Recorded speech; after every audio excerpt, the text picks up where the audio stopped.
The collapse begins and the US empire falls in 2024. That's what a lot of people are saying. And we're going to point to the evidence that says those people may be right. Hey, everybody, you're watching Bull Boom Bear Bust, back here with another dose of economic reality.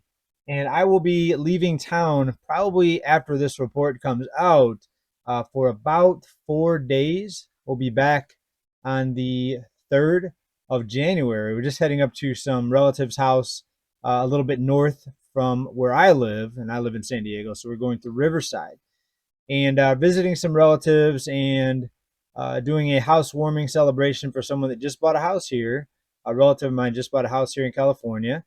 And some of you may be saying, well, no, he bought at the peak of a bubble. Well, no, this person is big money maker. So he doesn't have to worry anything about falling home prices because he could probably go out and buy two houses right now if he wanted to. So, anyways, we're going up there to celebrate and have a get together, more like it, with some relatives. I may be able to do some reporting from Riverside if I have time. It depends on how family thing goes. For those of you that have kids that are younger than 12, you kind of know things can be unpredictable when it comes to family and having extra time to do things. Actually, when I record these, it's mostly in the evenings. That's why you used to hear me get the date wrong a lot because I used to record it the day before, and then most people would watch it the next day because most people didn't watch it, late at night when I put it out. People would say, "What's wrong with you? You got the date wrong. You got the date wrong." So I just quit saying the date because I record at night so much that most people see it the next day and the day just changed anyway. I could always say the next day, even though I'm recording it the night before, say the date, tomorrow's date. But then the people watching it that night, they would say I'm wrong too, right? So I just quit saying the date. So that avoids that whole trap. All right. Well, let's get into it. Let's start right here as far as the collapse begins. What are we saying by the collapse begins? Well, here's something I just found here. Recent article here out of Car Edge. Used car market is collapsing. December presents a rare opportunity for buyers. Now, we know that prices do weaken during the winter months, typically for automobiles and real estate and other things, vacation rentals. But this is a pretty big price drop, and we knew this was going to happen. It's just surprised a lot of people how slow this correction has been. And now we see the central planners out there trying to really slow down the correction. They're talking about rate cuts in 2024. We've got this massive bank rescue program happening right now that's been several $billions. It's approaching, I'd have to look, but it's approaching the total amount of funding that was needed for the 2008 financial crisis to keep the banks operational. So it's approaching that level, and it's going to surpass it and go way beyond it, I think, of course, ultimately. But here's what used cars are going for here. And first, let's take a look at a chart here. All right, wholesale weekly price index. And you see the red arrow right here. That is 2023, and that's very low, actually. We're seeing car auctions with very weakening prices, right? So dealers are being more selective on what they're buying because there's a big slowdown in people qualifying for loans because the rates are so much higher.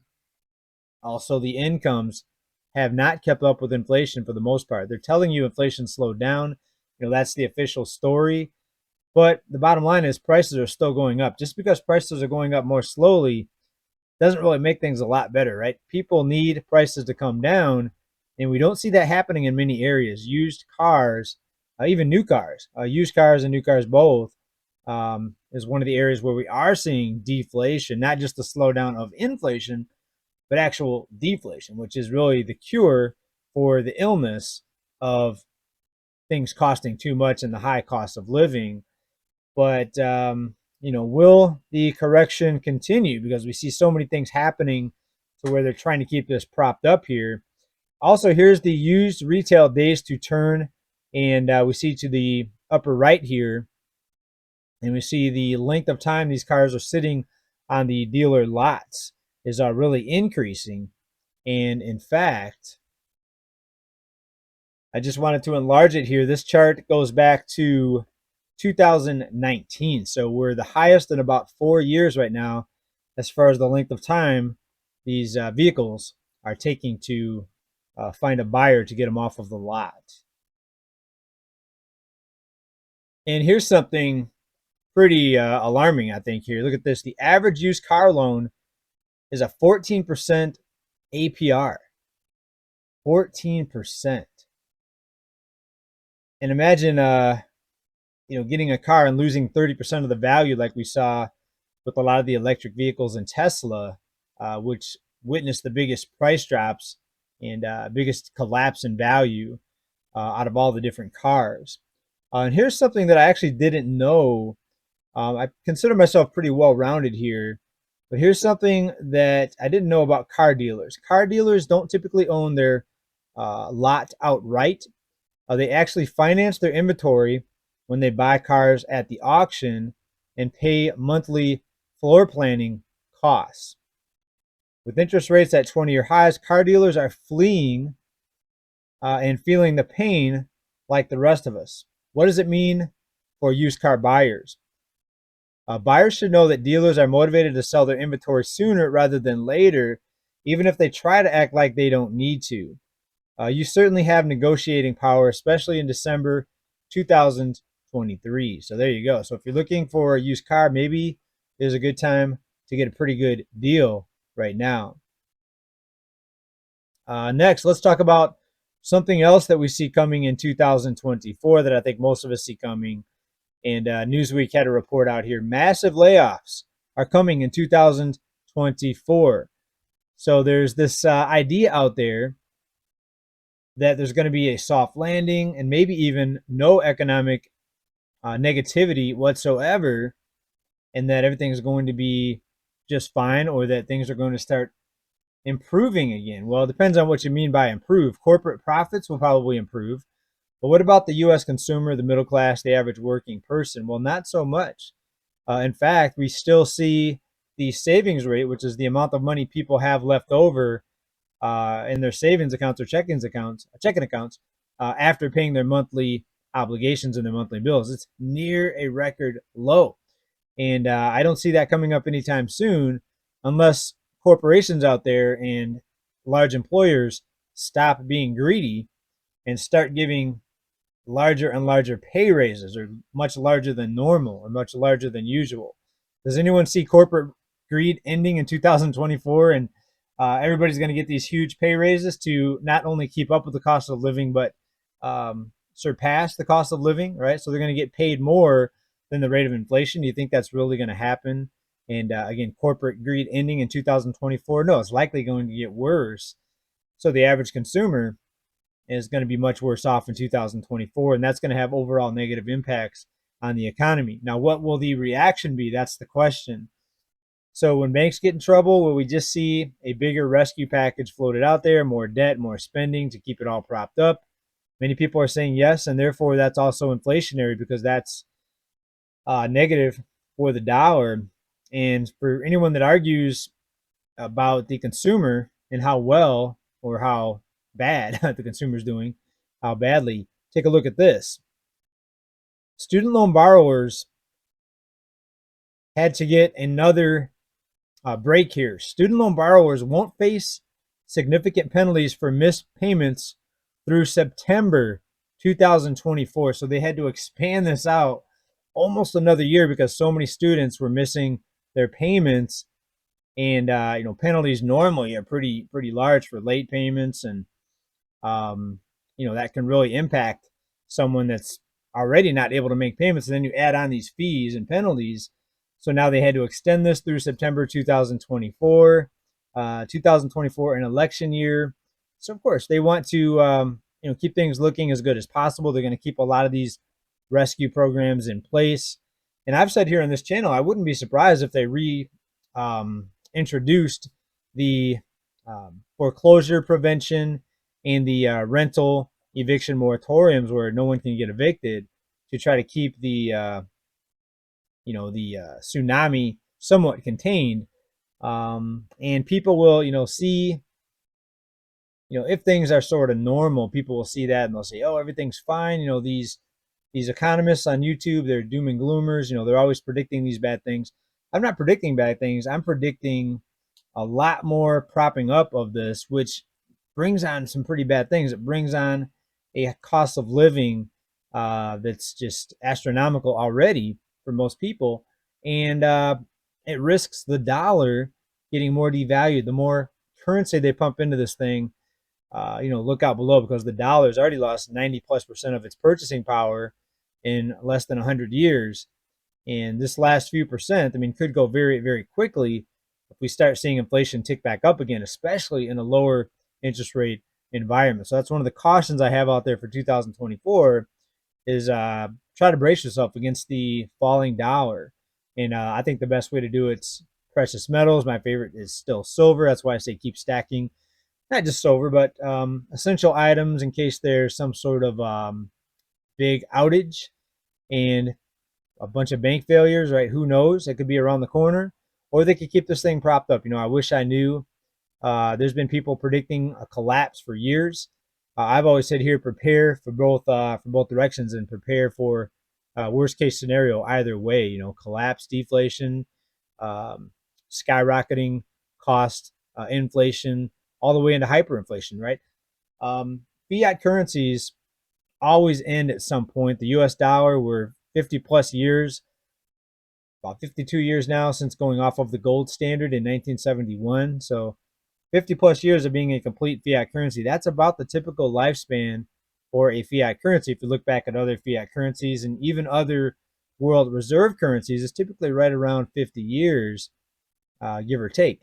So I wouldn't be surprised at all if we saw big fireworks uh, come out in 2024. And I'm not predicting anything. I'm not saying it's going to happen. I'm just saying I wouldn't be surprised.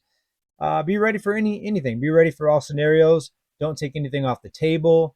I wouldn't sit there and crouch in the corner in fear and spend all your money on canned goods because the world's going to enter a apocalypse. But some people are. I mean, look at some of the CEOs, and we have what not Mike, Mark Zuckerberg, Facebook CEO, building a doomsday bunker in Hawaii.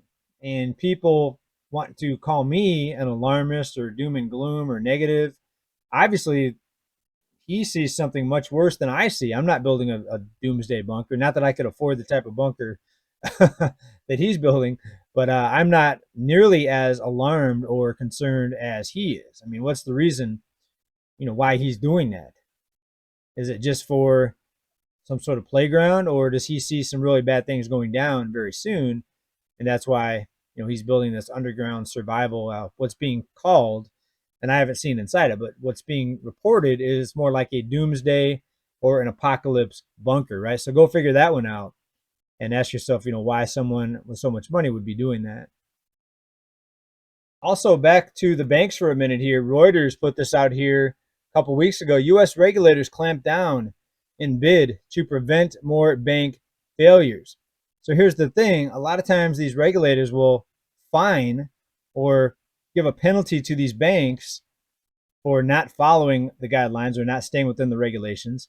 But that only creates more problems. If the banks are already underwater on so many of their loans, and now you give them these huge fines, then it's going to make the banks even more unstable, right? So the prevention is actually sometimes causing more problems, right? And I'm not saying these banks shouldn't be fined, because a lot of them are irresponsible, and they're a lot more than irresponsible. I can think of a lot better words to describe the banks, but penalizing them for being undercapitalized is just going to make the problem worse.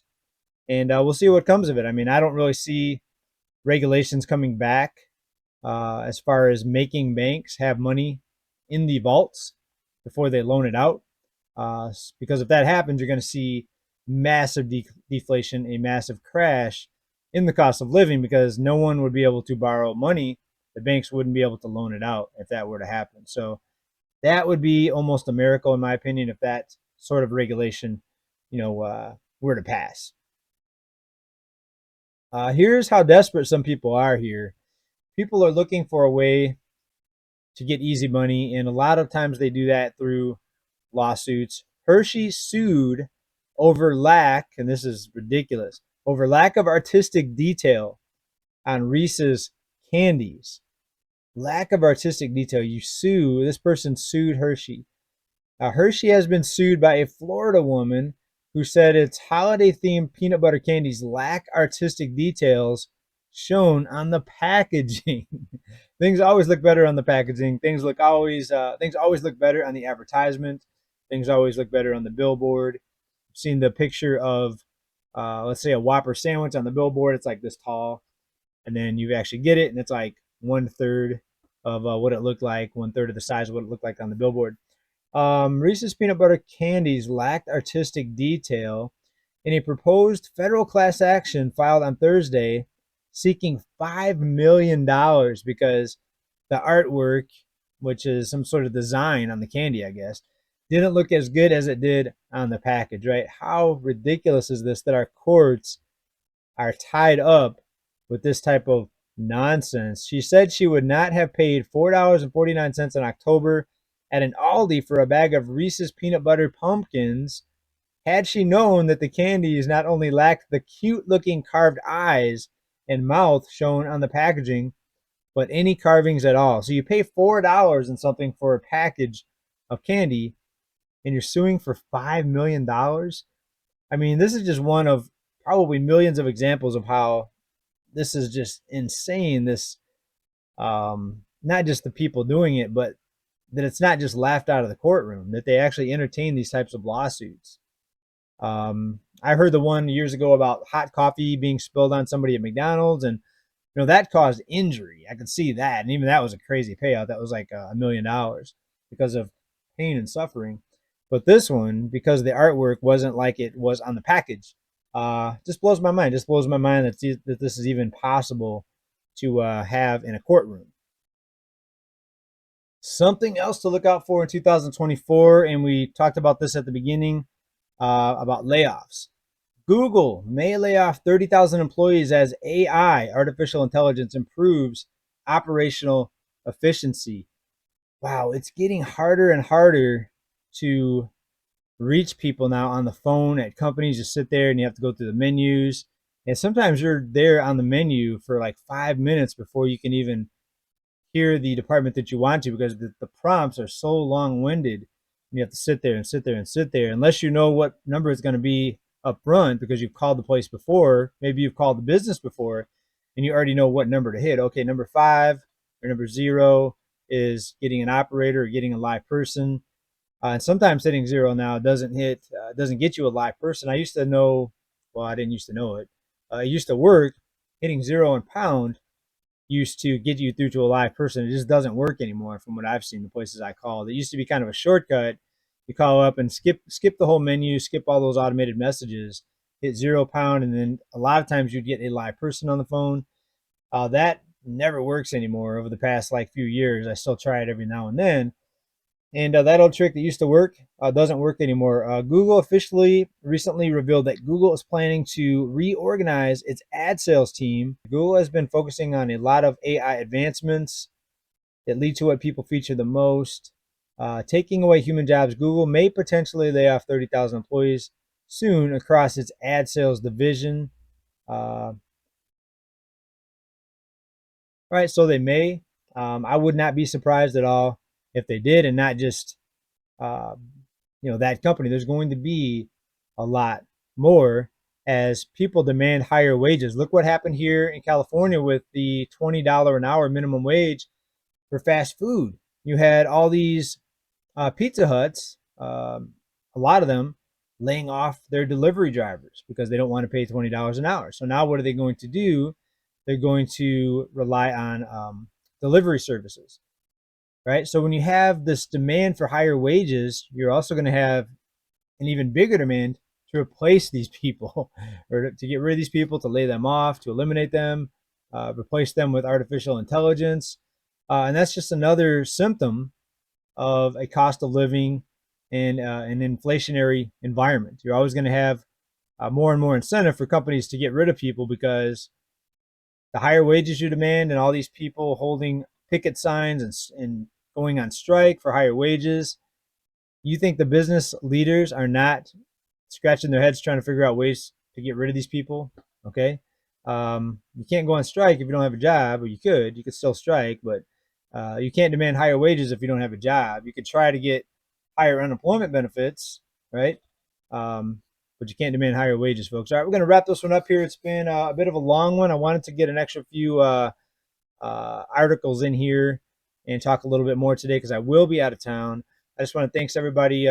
Thank you to everybody, to all of you, basically, the ones that have supported me through just your comments, your watching the videos, your thumbs up, your super thanks. Thank you for all your support here in 2023. I'm saying this because I might not get a video out before the end of the year. You're probably watching this on December 30th, but I might. So it just depends on how the whole schedule goes. With family, it's so unpredictable. I wish I could tell you exactly when I'm going to put the videos out, but that's my life, folks. But thanks for sharing some of it with me and for being here and listening, and for your comments. Thanks for everything. And we'll talk to everybody very, very soon. As always, keep stacking and be well. Stay safe out there. Bye now. Happy New Year if I don't see you. Bye.